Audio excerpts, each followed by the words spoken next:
Maria હરીના કહેવાય છે આદિ ક્ષત્રિય સમાજ ઉપરથી ક્યારે કહેવાનું મન થાય છે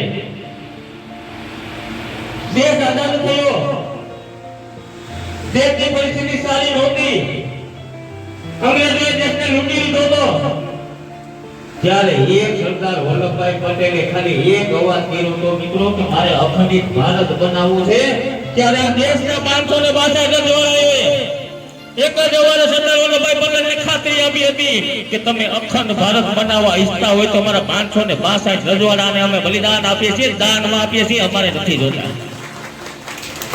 ઈ કૃષ્ણકુમારસિંહજીને યાદ કરવા માંગુ છું ભાવનગરની ધરતીના 1872 નો ધણી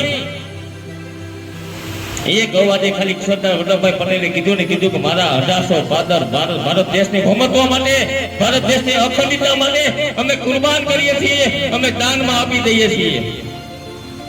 એ ક્ષત્રિય સમાજનો ઉજળો ઇતિહાસ એનો ઉજળો ભૂતકાળ આ દેશની 20 થી 22 કરોડની જનતા ક્ષત્રિય સમાજની જનતા રાજપૂત સમાજની જનતા જ્યારે 22 કરોડની જનતાએ ફક્ત ખાલી એક કીધું હતું કે અમારી બેન દીકરીઓ વિશે આ અભદ્ર ટિપ્પણી કરનાર ન શોભે બોલનાર જેનો એટલો ઉજ્જવળ ભૂતકાળ છે જેનો એટલું ભવિષ્ય પણ સારું છે એ સમાજ વિશે બોલનારી ખરી તમે ટિકિટ કાપો હું ખોટું કીધું ભાઈ આપણે એ લોકોને આપણે એમ કીધું ભાઈ રૂપાલાભાઈ જેલમાં નાખી દો આપણે એમ કીધું રૂપાલાભાઈને તમે ફાંસીએ ચડાવી દો આપણે એમ કીધું તમે એને ભાજપમાંથી કાઢી મૂકો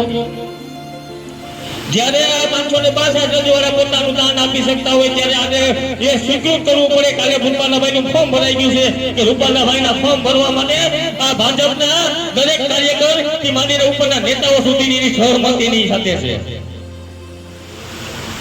ક્ષત્રિય સમાજને એક થવાનો સમય અને એવો રાજપૂત સમાજને એક થવાનો સમય એવો આપણી સાથે વધારે હોડ ઊભું છે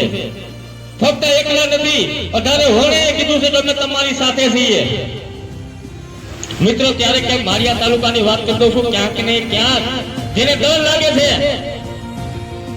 ત્યારે મારિયા તાલુકાનો રાજપૂત સમાજનો એક પણ મત જ્યારે ભાજપને મળવાનો નથી ત્યારે આપણે સમાજને દોડવાનું કામ કરી રહ્યા છીએ આજે છેલ્લા 10 દિવસની અંદર જોઈ લો તમે સૌથી વધુ ક્યાં સમાજને દોડ્યો છે એમને રાજપૂત સમાજને દોડ્યો છે એમને કે ધરાર પકડીને ખેસ પહેરાવેલા છે એમને સમાજ તૂટવા દેવો છે હું તમને પૂછું છું આજે તૂટવા દેવો છે સમાજ કે એક થઈને લડવું છે આપણે જ્યારે એક થઈને લડવું હોય ને મિત્રો તો આપણે ગલીએ નીકળવું પડશે કે આ વખતે નહીં જાહેરમાં કહેજો જય ભવાની ને ભાજપ હવે આપણા દેશમાંથી જવાની છે જ્યારે તમારે તમને કીધું ક્ષત્રિયોએ જ્યારે દેશને જરૂર પડી જ્યારે ધર્મને જરૂર પડી જ્યારે ગૌ માતાને જરૂર પડી પોતાની તલવારો કાઢીને દેશની રક્ષા કરી ધર્મની રક્ષા કરી ગાયોની રક્ષા કરી હવે તલવાર કાઢવાની જરૂરિયાત નથી મિત્રો તમારી શક્તિ ફક્ત એક આંગળી ઉપર છે